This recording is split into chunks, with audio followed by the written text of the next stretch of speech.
When you start climbing, it's pretty easy to get into it very quickly. But the way you think about climbing might actually be pulling you back in your performance or preventing you from having a lot more fun. This is Climbing Psychology, and today I'm going to tell you 3 beliefs that are pulling you back if you are a climbing beginner.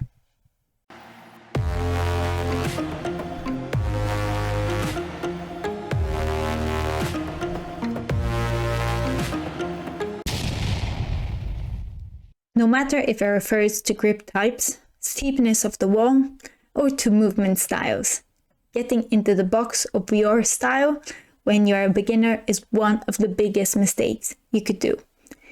When I was in university and I studied personality, my teacher once told me it doesn't even make sense for us to talk about personality when the person is less than 12 years old.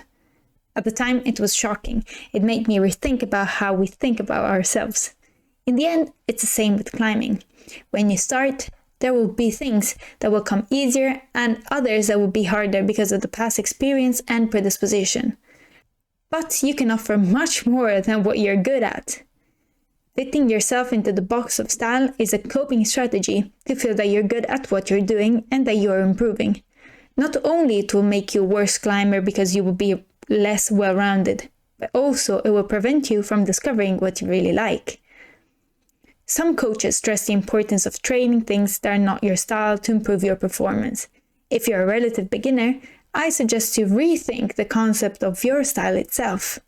I started as a very static climber, but I always thought dynamic moves looked super cool and fun. Now I'm trying to get over the fear of dynamic moves with the help of some friends, and I think that a dynamic style might fit more my personality and the way that I climb.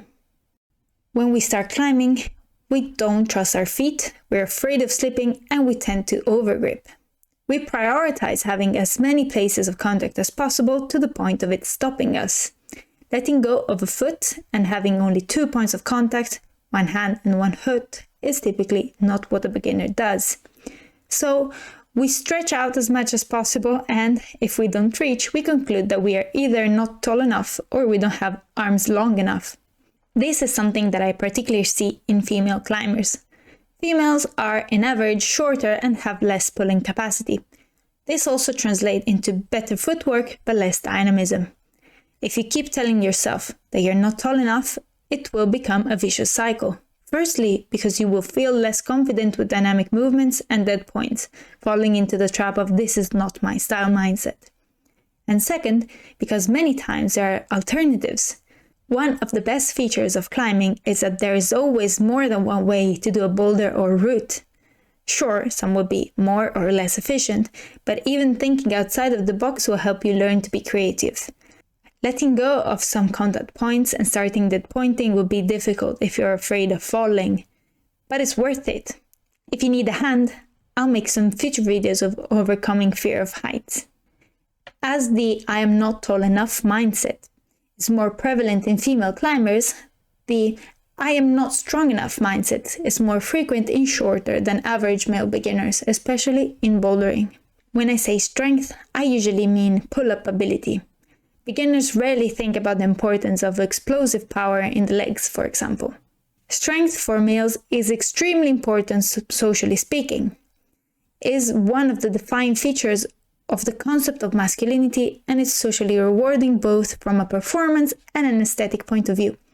It's not surprising that males see the lack of strength as the most important factor for improvement or performance if we're thinking about it.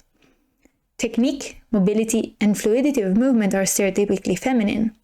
Usually a guy feels cooler doing campusing rather than full splits.